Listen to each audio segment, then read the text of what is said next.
¿Alguna vez se han preguntado por qué el traqueteo de las ruedas del tren tiene un efecto tan hipnótico en nosotros? Este sonido rítmico y monótono parece sumergir la conciencia en un sueño, obligándonos a olvidar la realidad que hay detrás de la ventana. Exactamente del mismo modo actúa sobre nosotros la historia oficial de los ferrocarriles. Nos cuentan un hermoso cuento sobre las grandes construcciones del siglo XIX, sobre los esfuerzos heroicos de nuestros antepasados, quienes con pico y pala conquistaron continentes. Pero basta con despertar por un segundo, apagar este ritmo arrullador y encender la lógica fría, para que la majestuosa fachada se derrumbe, dejando al descubierto una verdad aterradora. El ferrocarril no es un logro de la época victoriana. Es un sistema circulatorio global que heredamos de una civilización que ni siquiera recordamos. Vamos a recurrir a los hechos fríos que están en acceso abierto, pero que nadie intenta contrastar entre sí. Tomemos por ejemplo el orgullo del Imperio ruso, el ferrocarril transiberiano, el Gran Camino Siberiano. La cronología oficial afirma que el decreto de construcción se firmó en el año 1891. Y ya en el año 1916, en plena guerra mundial, la construcción estaba completamente terminada. La longitud de la magistral es de más de 9.000 kilómetros. Vamos simplemente a calcular. 9.000 kilómetros en 25 años. Esto es aproximadamente 360 kilómetros al año. Parecería poco, pero esa es la cifra media. Si miramos tramos individuales, las fuentes oficiales informan con orgullo sobre ritmos de 600 kilómetros al año. Y esto en condiciones de taiga siberiana, pantanos impenetrables, permafrost y una falta absoluta de caminos. Nos proponen creer que campesinos en alpargatas, armados solo con carretillas y palas, abrían brechas en bosques milenarios, drenaban pantanos y dinamitaban rocas más rápido de lo que lo hacen las corporaciones de construcción modernas, equipadas con geodesia satelital y maquinaria pesada. Recuerden la construcción del ferrocarril Baikal-Amur en el siglo XX. La Unión Soviética, estando en la cima de su poder industrial, lanzó a esa obra todos sus recursos. Y sin embargo, eso tomó décadas. Y aquí, a finales del siglo XIX, en un estado que los historiadores llaman agrario, ocurre un milagro técnico que viola las leyes de la física y la logística. Miren a los Estados Unidos de América. Allí la situación es aún más absurda. Nos cuentan la leyenda del Día de las 10 millas. Supuestamente, el 28 de abril del año 1869, una brigada de trabajadores colocó 10 millas de vías en un solo día laboral. 10 millas. Esos son 16 kilómetros, a mano, sin grúas, sin máquinas automáticas de tendido. ¿Se imaginan el peso de un solo riel? ¿Y el peso de un durmiente? Traten de imaginar esta escena. 1.000 personas debían moverse a la velocidad de un peatón, clavando continuamente los pernos, nivelando el terraplén y cargando hierro. Eso no es una construcción. Eso es una carrera. Es físicamente imposible a menos que no estuvieran construyendo el camino, sino simplemente limpiándolo. Los escépticos dirán, pero existen documentos, existen informes de ingenieros. Sí, el papel lo aguanta todo, pero la realidad ingenieril es implacable. Miren el perfil de la vía, terraplenes perfectamente nivelados que no se hunden desde hace siglo y medio. Grandiosas excavaciones en las rocas, realizadas con precisión quirúrgica, puentes a través de los ríos más anchos de Siberia y los cañones del lejano oeste. La versión oficial dice que todo esto fue creado desde cero en un lugar vacío, que millones de toneladas de tierra fueron movidas a mano, que millones de metros cúbicos de roca fueron cincelados. Pero cualquiera que haya intentado alguna vez cavar los cimientos para una casa de campo conoce el precio del trabajo manual. Y aquí se trata de escalas comparables a las pirámides egipcias, solo que extendidas por miles de kilómetros. Estamos ante una elección: o creer que nuestros antepasados poseían una resistencia sobrehumana y habilidades mágicas, o reconocer lo obvio. Los ferrocarriles no se construyeron, se desenterraron. Es el legado de la Gran Tartaria, una red de transporte mundial unificada que fue sepultada bajo una capa de tierra y arcilla como resultado de una catástrofe global a mediados del siglo XIX. Y todas estas grandes construcciones son solo una operación a gran escala de restauración y apropiación de propiedad ajena. Somos como salvajes que encontraron en el bosque una autopista abandonada y ahora nos atribuimos con orgullo su creación, tapando los agujeros en el asfalto con arcilla y palos. Si la matemática de los plazos de construcción genera dudas, la logística de los materiales lleva a la historia oficial a un callejón sin salida total. El ferrocarril es, ante todo, metal. Millones y millones de toneladas de metal. Rieles, pernos, placas, estructuras de puentes, material rodante. ¿De dónde salió tal cantidad de acero y hierro de alta calidad a mediados del siglo XIX? Volvamos a recurrir a las cifras, traducidas al lenguaje del sentido común. Hasta la década de 1870, es decir, hasta la amplia implementación del proceso Bessemer, el acero era un material precioso. Se usaba para fabricar sables, resortes, herramientas. La producción de acero era compleja, costosa y artesanal. La mayoría de los rieles, según nos dicen, se hacían de hierro fundido o hierro blando. Pero los rieles de hierro se desgastan en un par de años. No soportan las cargas de los trenes pesados. Para construir una magistral transcontinental, se necesita precisamente acero. Y aquí es donde comienza la magia de la estadística. En el año 1860, todas las fábricas de Estados Unidos producían volúmenes irrisorios de acero. Y ya 30 años después, hacia el año 1890, América está cubierta por una densa red de ferrocarriles que rodea el globo terráqueo varias veces. ¿De dónde salió este metal? Nos hablan del genio de Carnegie y de las fábricas de Pittsburgh. Está bien. Supongamos que las fábricas trabajaban en 3 turnos, humeando tanto que no se veía el sol.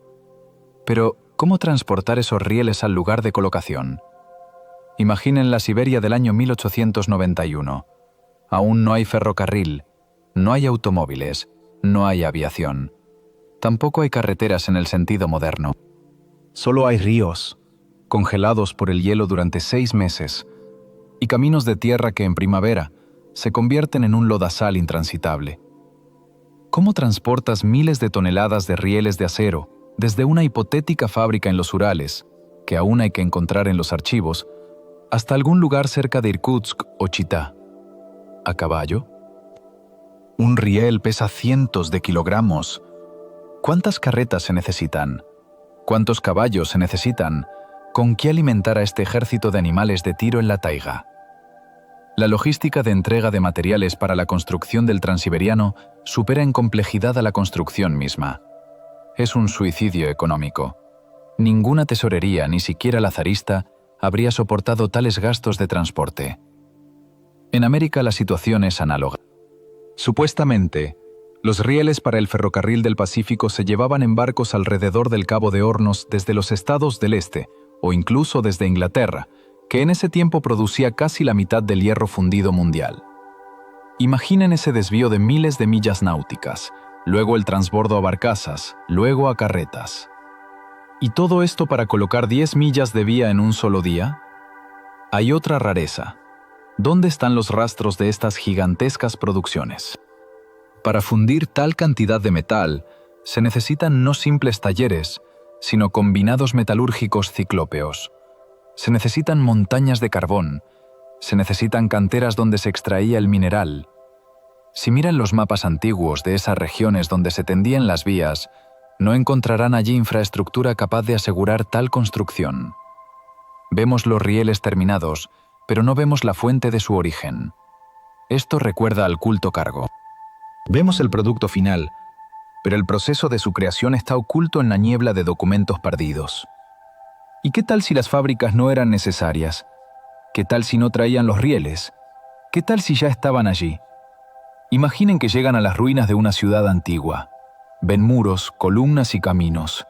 No necesitan fabricar ladrillos para construir una casa. Simplemente toman lo que yace bajo sus pies. La teoría de la historia alternativa ofrece una solución simple y elegante a este rompecabezas logístico. Los constructores del siglo XIX no se dedicaban a la producción y entrega, sino al descubrimiento y limpieza. Las fábricas metalúrgicas fantasmas, que no están en los mapas, no son necesarias si el almacén de productos terminados yace bajo sus pies, cubierto por una capa de arcilla después del diluvio. Quizás, precisamente por eso, los rieles en las fotos antiguas a menudo se ven extraños, están doblados, retorcidos o se hunden en la tierra en un ángulo antinatural, como si hubieran sobrevivido a un impacto poderosísimo de los elementos y no acabaran de salir del tren de laminación. Usamos material reciclado de una gran civilización, sin siquiera sospecharlo. Lo llamamos revolución industrial, pero en realidad fue la época del gran saqueo. A la historia oficial le gusta presumir de documentos fotográficos. Miren, nos dicen los historiadores, aquí hay una fotografía de la colocación de vías en el año 1890. ¿Qué más preguntas puede haber? Pero el diablo, como se sabe, está en los detalles. Y si examinamos estas imágenes no con la mirada fugaz de un turista, sino a través del prisma de la criminalística, comienzan a testificar contra la versión oficial. Entren al sitio de la Biblioteca del Congreso o abran los archivos de la Rusia zarista. Busquen álbumes dedicados a la construcción del Transiberiano o de los caminos del lejano oeste. ¿Qué vemos? Un escenario estándar, un grupo de personas paradas sobre la vía férrea. Lo primero que salta a la vista es la ropa, una discrepancia asombrosa. En primer plano, a menudo hay señores con trajes de 3 piezas impecables, camisas blancas como la nieve, con sombreros de copa o bombines. Su calzado está lustrado hasta brillar. Junto a ellos hay trabajadores, pero también ellos a menudo no parecen personas que acaban de mover toneladas de tierra. Están parados en poses estáticas, apoyados en las palas como si fueran bastones. Ninguna dinámica, nada de sudor, nada de suciedad, que inevitablemente debería cubrir todo alrededor en una grandiosa obra de tierra. Son tomas posadas, es teatro. Nosotros estuvimos aquí, nosotros construimos esto. Pero miren más allá. Miren el fondo. ¿Qué rodea esta construcción? Muy a menudo vemos que la vía férrea pasa a través de una excavación en una colina. Las paredes de esta excavación son verticales, el suelo está cortado de manera uniforme. Y en el borde mismo de este corte, literalmente colgando sobre las vías, crecen árboles enormes y centenarios. Hágase la pregunta, ¿cómo es esto técnicamente posible? Si abren una brecha en el bosque y cortan una colina, primero talan el bosque. El sistema de raíces de los árboles no les permitirá hacer un corte de suelo uniforme sin dañar el propio árbol. Si fuera una construcción fresca, los árboles habrían sido talados a decenas de metros a la redonda. Y aquí vemos un cuadro que es posible solo en un caso. El camino fue trazado aquí hace cientos de años. La colina es tierra aluvial que cubrió las vías. Los árboles crecieron ya sobre esta tierra, encima del camino antiguo. Y los constructores del siglo XIX simplemente cavaron una trinchera en la roca blanda, siguiendo la vieja ruta, y dejaron al descubierto las vías antiguas. Los árboles quedaron arriba, en el borde del viejo cañón. Otro tema popular son los llamados puentes de madera temporales, o terraplenes que cuelgan en el aire. Vemos rieles que literalmente cuelgan sobre barrancos, sostenidos por unos tronquitos endebles, apilados en construcciones caóticas. Los historiadores nos dicen que son andamios temporales, que luego los reemplazaron por piedra. Pero estas construcciones no parecen andamios, sino una reparación de emergencia. Son rastros clásicos de la erosión del suelo después de una catástrofe. Corrientes de agua o lodo lavaron la tierra debajo de la vía. El acoplamiento rígido de los rieles, y a menudo están unidos firmemente, lo que también es extraño para las tecnologías de aquel tiempo, permitió que el camino se mantuviera en el aire. La gente que llegó más tarde simplemente puso soportes debajo de los tramos sobrevivientes. No construían un puente, salvaban lo que quedó de la estacada antediluviana. Presten atención también a los propios rieles en algunas imágenes. A veces se ven como si se hundieran directamente en la ladera de una montaña o en un pantano, sin ninguna terminación lógica. Callejones sin salida hacia la nada. Oficialmente esto se explica como obra inconclusa o desvíos. Pero en el contexto de la teoría del diluvio de barro, esto parece un camino que simplemente se oculta bajo el espesor de la tierra arrastrada. Desenterramos exactamente tanto como pudimos. El resto quedó yaciendo en la profundidad de los minerales siberianos y las praderas americanas. Cada fotografía de estas es una prueba. Grita que las personas en la imagen no son creadores, sino intrusos. Son pequeños, débiles, armados con herramientas primitivas, pero están parados sobre los hombros de gigantes. Posan con el fondo de estructuras ciclópeas, cuyo verdadero propósito y origen posiblemente ni ellos mismos comprenden del todo. Simplemente encontraron el botón de encendido en el panel de control de la red de transporte planetaria. Y nuestra siguiente parada son los subterráneos, que demuestran este principio de manera aún más evidente. Porque lo más interesante no está oculto en los bosques, sino bajo el asfalto de nuestras ciudades. Si los ferrocarriles terrestres generan preguntas, el descenso bajo tierra convierte la historia oficial en una farsa descarada. El metro. Orgullo de las megalópolis, símbolo del progreso técnico. Nos dicen que a mediados del siglo XIX, cuando las calles de Londres aún se ahogaban en estiércol de caballo y la iluminación era de gas, los ingenieros ya perforaban túneles bajo el Támesis con toda su fuerza y construían complejos cruces subterráneos. Pero bajemos del cielo a la tierra, o más exactamente, bajo tierra, y miremos estas construcciones con ojos de realista.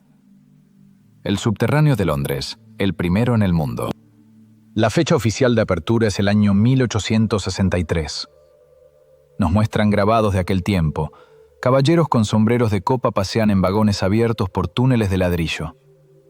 El método de construcción se llama a cielo abierto, o cut and cover, cavar y cubrir. Supuestamente los obreros cavaban una trinchera gigante justo en medio de la calle, la revestían de ladrillo, hacían una bóveda y la volvían a cubrir. ¿Suena lógico? Solo en el papel. Imaginen el centro de Londres de la época victoriana. Edificios muy densos, callejuelas estrechas, edificios centenarios sin cimientos profundos. Cavar una trinchera de 10 o 15 metros de profundidad y otros 10 de ancho es garantizar el derrumbe de todas las casas vecinas. La vibración, el desplazamiento del suelo, las aguas subterráneas. Pero las casas siguen en pie. Es más, en los grabados antiguos vemos que las trincheras pasan pegadas a los cimientos de iglesias y palacios, pero estos ni siquiera se agrietaron. Y ahora sobre el ladrillo.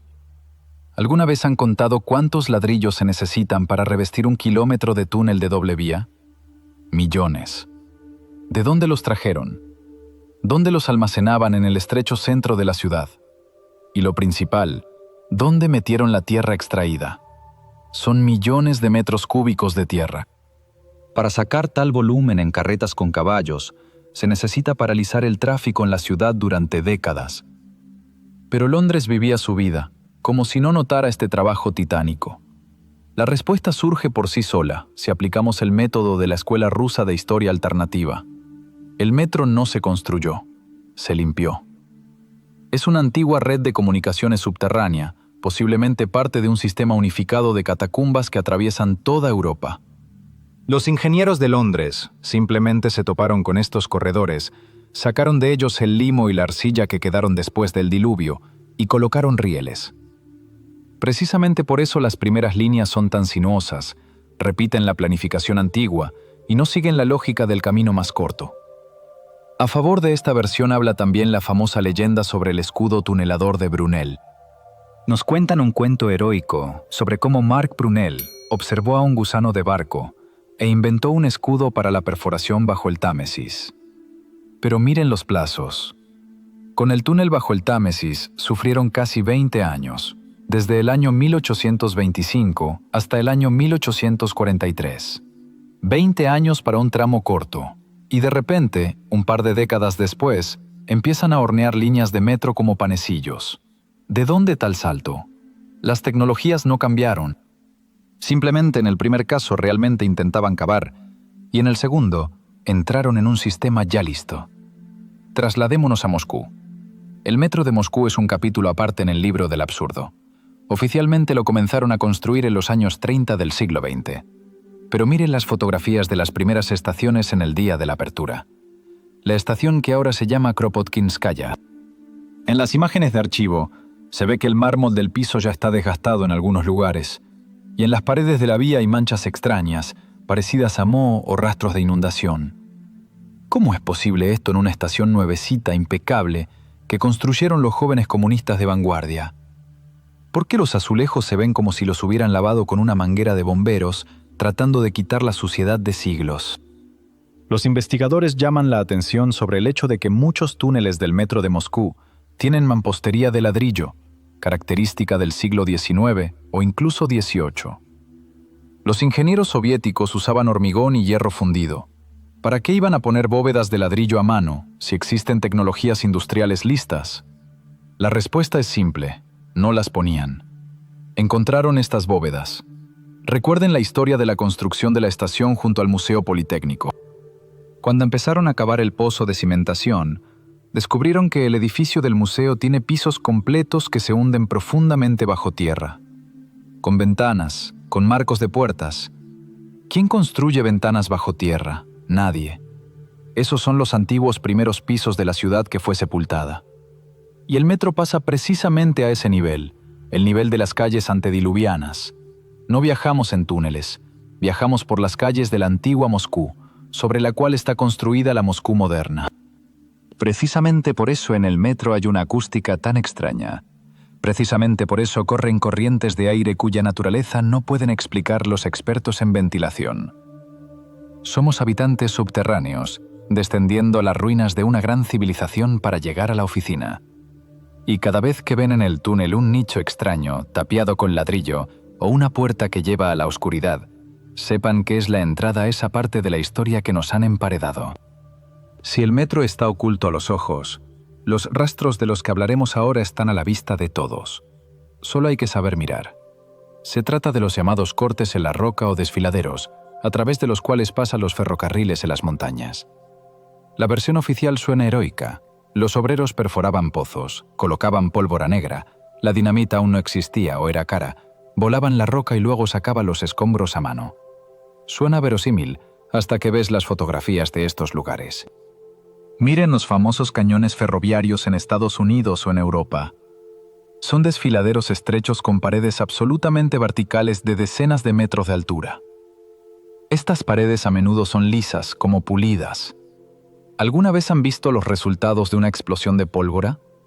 La explosión rompe la roca de forma caótica, deja bordes irregulares, grietas, derrumbes. No puede dejar un plano liso que se extiende por kilómetros. Para crear tal corredor con ayuda de explosivos y picos, se necesita realizar un trabajo de precisión de joyería, que es totalmente innecesario para el tendido de rieles. A la locomotora le da igual si la pared es bonita o torcida. Lo principal es que no se caiga. Pero alguien gastó recursos colosales para hacer estas paredes perfectamente lisas. Es más, en muchas de estas paredes se ven rastros de procesamiento mecánico. Largos surcos longitudinales que van paralelos a los rieles. Se parecen a los rastros de una fresa gigante o un láser, que como un cuchillo a través de la mantequilla, pasó a través del granito y el basalto. No son rastros de cincel. Una persona con un cincel deja astillas caóticas. Aquí vemos un ritmo de máquina. El segundo enigma es: ¿a dónde fue a parar la roca? Imaginen el volumen de piedra extraída de un desfiladero de 1 kilómetro de largo, 30 metros de profundidad y 10 de ancho. Son cientos de miles de toneladas de granito. ¿Dónde están los vertederos? Junto al camino no están. Nos dirán que se usaron para el terraplén, pero a menudo el terraplén es insignificantemente pequeño en comparación con el volumen de la excavación. La piedra simplemente desapareció, se evaporó, o fue procesada en polvo por una tecnología desconocida. Existe una hipótesis de que estos pasos en las montañas no estaban destinados en absoluto para los trenes. Son antiguos canales o magistrales técnicas creadas por una civilización de gigantes. Miren el ancho de estos cañones. A menudo es excesivo para una vía, pero demasiado estrecho para dos. ¿Para qué hacer trabajo extra? A veces estas brechas pasan a través de una montaña que habría sido más simple rodear. Cualquier ingeniero moderno les dirá: traza la ruta por el valle, no te metas en el macizo de granito. Es más barato y más rápido. Pero los constructores del siglo XIX, con tenacidad de maníacos, se abrían paso a través de las rocas más duras. ¿Por qué? Porque no se abrían paso, simplemente limpiaban lo que ya había. Iban por una ruta lista. Recuerden a mampostería poligonal en Perú o Baalbek. Enormes bloques, ajustados sin mortero de tal manera que no pasa una hoja de afeitar. La tecnología de procesamiento de la piedra allí es idéntica a la que vemos en las paredes de los cañones ferroviarios. Es la misma firma. Una civilización que sabía ablandar la piedra o cortarla como espuma de poliestireno. Miramos la locomotora resoplando en tal desfiladero y pensamos, ¡qué potencia! Pero esa locomotora se ve allí como un juguete infantil en el pasillo de un palacio. Nos apropiamos de paredes ajenas, pusimos entre ellas nuestros durmientes y nos enorgullecemos de haber conquistado la naturaleza. Pero la naturaleza se ríe de nosotros, cubriendo estas vías con desprendimientos de rocas, porque son ajenas para nuestro nivel de desarrollo. Usamos la infraestructura de los dioses para transportar carbón. Y ahora toquemos aquello que nos robaron. Nos inculcaron que la locomotora de vapor es la corona de la creación del siglo XIX. Sucia, ruidosa, con bajo rendimiento, arrojando nubes de humo y hollín. Pero pocos saben que paralelamente a las locomotoras, existía y funcionaba con éxito una tecnología que parece ciencia ficción incluso hoy. Ferrocarriles atmosféricos. Trenes impulsados por aire. Esto no es conspiración, es un hecho documentado que esconden avergonzados en las notas al pie de los libros de historia. En la década de 1840, el famoso ingeniero Isambard Kingdom Brunel construyó y lanzó tal camino en el sur de Devon. La idea era genial en su simplicidad. Entre los rieles yacía un tubo. En el tubo se movía un pistón conectado al tren. En las estaciones de bombeo extraían el aire, creando vacío, y la presión atmosférica empujaba el tren hacia adelante. Ningún ruido, ningún humo. Una suavidad de marcha fantástica. Velocidades inalcanzables para las locomotoras de aquel tiempo, hasta 100 km por hora y más. En el año 1864, en Londres, en el parque del Palacio de Cristal, funcionaba un camino neumático que transportaba pasajeros. La gente pagaba 6 peniques, se sentaba en el vagón y volaba hacia el túnel bajo la acción de una fuerza invisible. ¿Por qué entonces desapareció esta tecnología? La versión oficial suena como un mal chiste. Supuestamente las válvulas de cuero que cerraban el tubo se secaban y se las comían las ratas. Solo piénsenlo. El mayor logro de ingeniería, capaz de cambiar la faz del planeta, fue cerrado por culpa de ratas que amaban la grasa. Nos proponen creer que ingenieros capaces de construir puentes y barcos no pudieron inventar un sello de goma o impregnar el cuero con veneno. Es mentira. Mataron la tecnología intencionalmente. El camino atmosférico es parte de un sistema más global. Recuerden el correo neumático.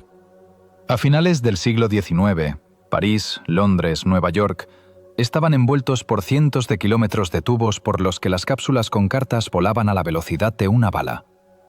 Era el Internet físico de la época victoriana.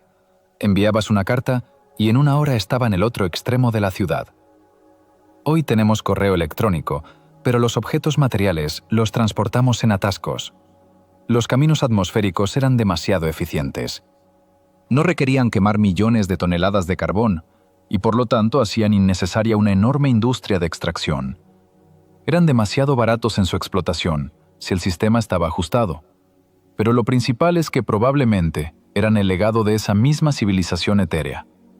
Los tubos para el correo neumático y los caminos atmosféricos se encontraban listos. Al igual que los túneles del metro, posiblemente era un sistema único de transporte, cápsulas para cosas, vagones para personas. Todo funcionaba con diferencia de presión, posiblemente creada no por bombas de vapor, sino por otras fuentes de energía perdidas. Cuando los curadores de nuestra historia entendieron que podíamos restaurar esta tecnología, la desacreditaron. Inventaron el cuento de las ratas, desmontaron los tubos, dinamitaron las estaciones de bombeo, que más recordaban a templos, y trasplantaron a la humanidad a la primitiva carreta de fuego, la locomotora. Nos obligaron a quemar recursos en lugar de usar la energía limpia del aire. Fuimos por una rama de desarrollo sin salida, y ahora, parados en un atasco o asfixiándonos por el smog, ni siquiera sospechamos que hace siglo y medio ya teníamos un futuro que nos arrebataron. Estamos acostumbrados a percibir la estación de tren como una construcción utilitaria. Taquilla, sala de espera, andén. Pero levanten la cabeza. Miren la arquitectura de las estaciones más antiguas del mundo. La de Vitebsk, en San Petersburgo, la central en Nueva York o Saint Pancras en Londres. ¿Qué ven? No son nudos de transporte, son templos, bóvedas grandiosas, agujas que apuntan al cielo, vitrales, estatuas antiguas. ¿Para qué necesita una locomotora, ese monstruo sucio que escupe hollín, semejante palacio? La historia oficial balbucea algo sobre el prestigio imperial y la moda arquitectónica. Pero encendamos la lógica de ingeniero y no la de crítico de arte. ¿Para qué hacer techos de 50 metros de altura en una sala de espera? ¿Se imaginan cuánta leña o carbón se necesita quemar para calentar tal volumen de aire en invierno? Es una locura económica, a menos que la función de estos edificios fuera completamente distinta. Los investigadores del grupo Pro-Vladimir y Dmitry Mitrakov hace tiempo llamaron la atención sobre la extraña similitud entre estaciones y catedrales. Ambos tienen estructura de cúpula, ambos están saturados de metal, marcos metálicos, tensores dentro de las paredes, agujas con recubrimiento conductor. Esto no es simple decoración, es un esquema técnico. La estación no es un lugar de venta de boletos, es una subestación de energía.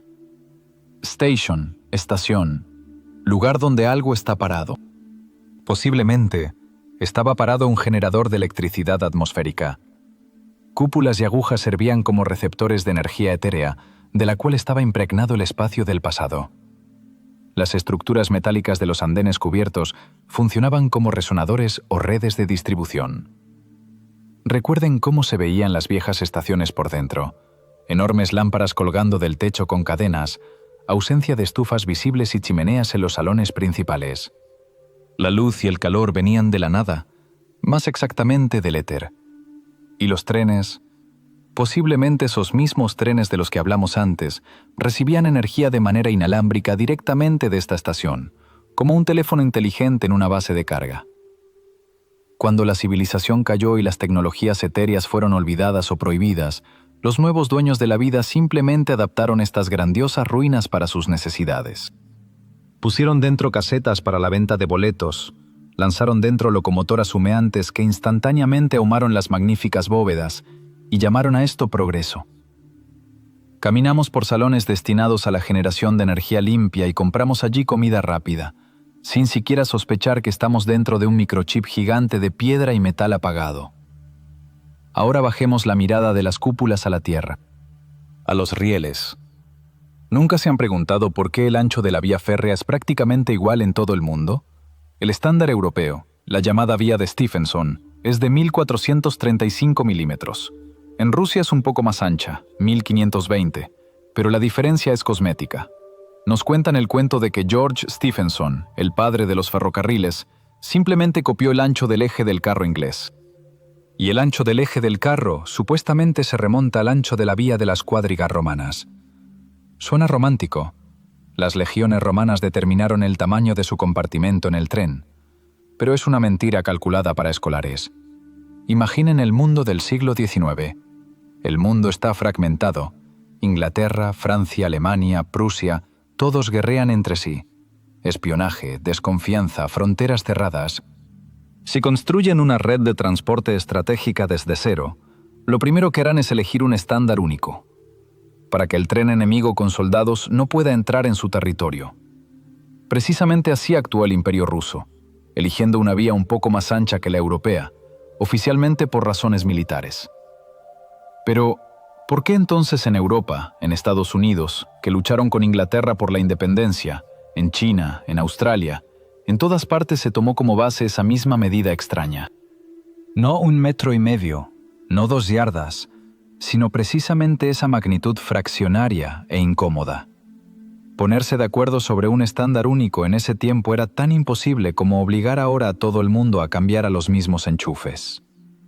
La respuesta la da la cartografía de la historia alternativa. El investigador Kadikchansky afirma que antes de nosotros existía un imperio mundial único, la Gran Tartaria, un estado que controlaba Eurasia y posiblemente América del Norte. Un idioma único, una cultura única, estándares únicos. Los ferrocarriles son el legado de este imperio. Los rieles yacían en todas partes. El ancho de la vía es el estándar estatal de Tartaria. Cuando después de la catástrofe, la inundación de barro, el mundo se rompió en fragmentos-estado, las nuevas naciones simplemente comenzaron a desenterrar y usar aquellos tramos de la red que quedaron en su territorio. No elegían el ancho, aceptaron lo que había. La diferencia de 85 milímetros entre la vía rusa y la europea es, posiblemente, no una decisión de ingeniería, sino el resultado de movimientos tectónicos o de formación de la vía en diferentes regiones después de la catástrofe, que luego consolidaron como estándar. Usamos los escombros de la globalización del pasado, creyendo ingenuamente que nosotros mismos la inventamos. Esta red unía al mundo más fuerte que el Internet moderno, y precisamente por ella fluían mercancías, energía y personas, de las que hablaremos más adelante. El secreto más oscuro de los ferrocarriles no está oculto en la técnica, sino en los pasajeros. Si piensan que los trenes eran usados solo por caballeros para viajes a las aguas termales, se equivocan. A mediados del siglo XIX, inmediatamente después de la supuesta catástrofe, los ferrocarriles se convirtieron en instrumento de la ingeniería social más masiva y cruel de la historia. Se trata de los trenes de huérfanos. La estadística oficial aterra. Desde mediados del siglo XIX hasta principios del XX, de las grandes ciudades de la costa este de Estados Unidos y las capitales de Europa, fueron sacados cientos de miles de niños. Cientos de miles. Nos dicen que era caridad. Salvaban a los niños huérfanos de la miseria de los barrios bajos y los llevaban a granjas del lejano oeste para darles una nueva vida. Pero, ¿de dónde salió tal cantidad de huérfanos? 250.000 de niños solo en América. ¿Dónde están sus padres? ¿Acaso murieron todos de gripe o cólera, dejando vivos a los niños? Es una anomalía demográfica que es imposible explicar por causas naturales. El Foro. Stolen History plantea una hipótesis aterradora. Fue una operación de repoblación. El mundo después del diluvio de barro quedó hoyo. La población adulta murió o fue aniquilada. Quedaron ciudades vacías, Chicago, San Luis, San Francisco, que había que poblar con alguien. Faltaban manos de obra, y entonces las nuevas élites lanzaron incubadoras. Esas mismas incubadoras con bebés que mostraban abiertamente en las exposiciones universales como atracción. A los niños, criados artificialmente o recogidos por las ruinas del viejo mundo, los cargaban en trenes y los enviaban a las profundidades del continente. Las fotografías de archivo de los trenes de huérfanos provocan escalofríos. Niños con etiquetas en el cuello miran al objetivo con ojos adultos y vacíos. Los alineaban en los andenes de las estaciones, esos mismos templos, y los granjeros locales los elegían como ganado.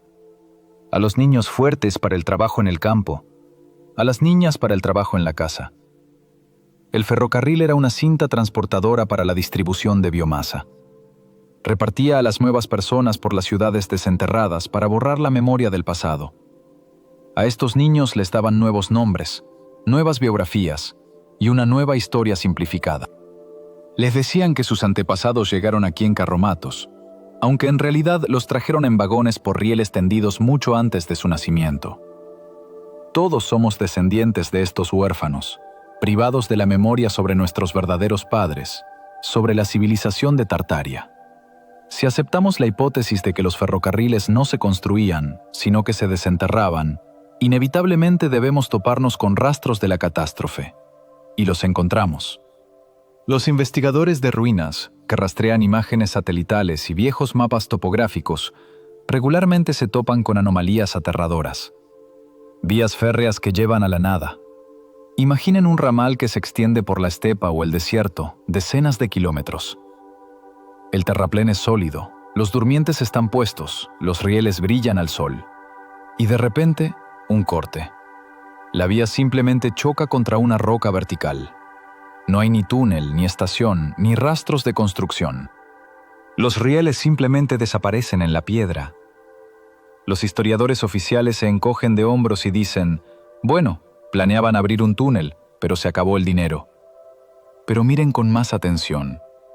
La unión de los rieles y la roca no parece una obra en construcción, sino un lugar donde la roca líquida cubrió el camino y luego se solidificó. Es el flujo de arcilla del que habla el investigador Sitbed. Una luz de escala planetaria que selló las arterias de transporte de la antigüedad. Hay también ejemplos inversos. rieles que se hunden bajo el agua. Miren los mapas antiguos de Florida o de la costa del Caspio. Allí se pueden encontrar terraplenes que se adentran directamente en el mar y continúan bajo el agua por cientos de metros.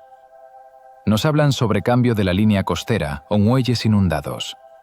Pero no se construyen muelles de tal longitud si los barcos no pueden atracar en ellos. Son caminos que llevaban a ciudades que ahora descansan en el fondo del océano. El nivel del océano mundial subió, o la Tierra se hundió, pero la telaraña de acero quedó yaciendo como el esqueleto de un gigante ahogado. Merece especial atención el tema de los llamados bucles y serpentinas. Los ingenieros saben que para que un tren suba a una montaña se necesita una pendiente muy suave. Si la montaña es demasiado empinada, el camino se tiende en bucles, alargando artificialmente el trayecto. Pero miren algunos tramos montañosos en los Andes o los Alpes.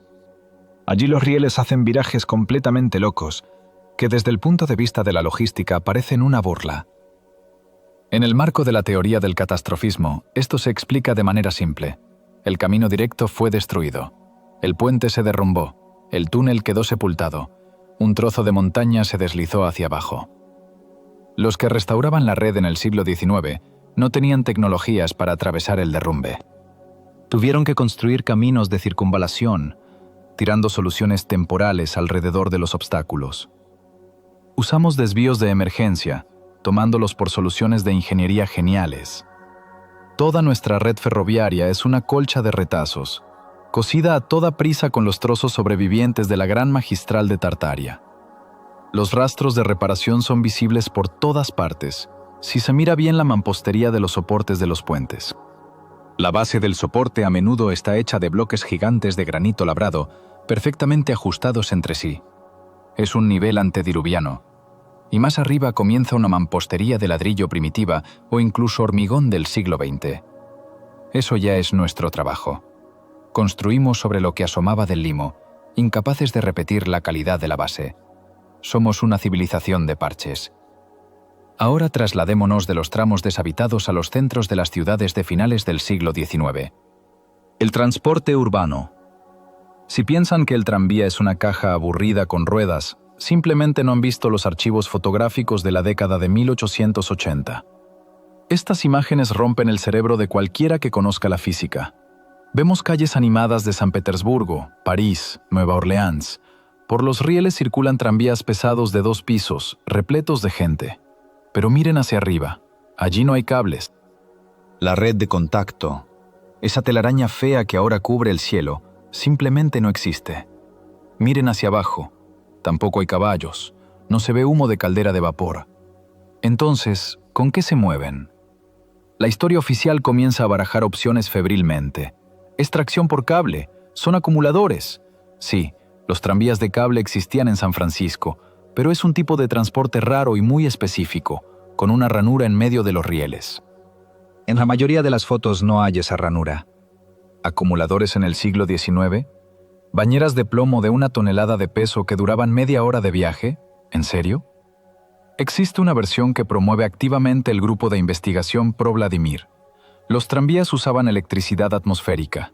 Presten atención a las extrañas varillas o arcos en los techos de estos vagones. No tocan cables, porque no hay cables. Son antenas receptoras. Resonadores sintonizados a la frecuencia del campo de fuerza que generaban esos mismos templos, estaciones y catedrales. La electricidad estaba derramada en el aire. No hacía falta transmitirla por cable, solo había que recolectarla. Pero hay también una tecnología más terrenal, pero no menos sorprendente, que fue realmente documentada y luego olvidada. El tranvía neumático de Mekarsky. En Nantes y París, tales tranvías circularon durante décadas. Funcionaban con aire comprimido. En la estación final, bombeaban aire en los cilindros bajo una presión monstruosa, y el tranvía recorría toda la ruta de manera absolutamente silenciosa y ecológica.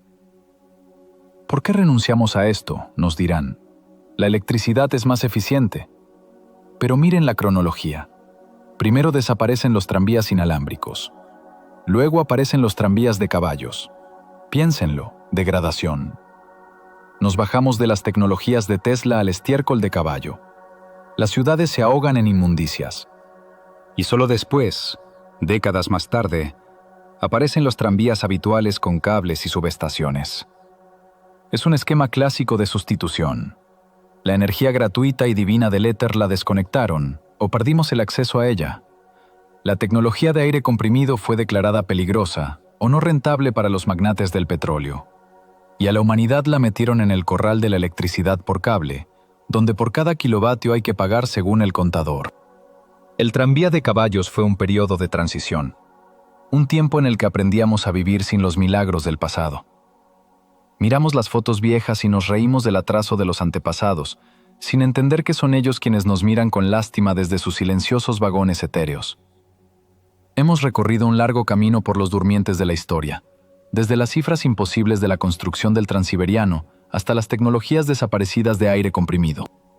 Desde las estaciones templos sepultadas hasta los trenes que transportaban millones de huérfanos a ciudades vacías. La imagen que se forma es aterradora, pero íntegra. Los ferrocarriles no son un logro de la revolución industrial, son el esqueleto. Son el sistema nervioso y circulatorio de un organismo gigante, una civilización planetaria única que llamamos la Gran Tartaria.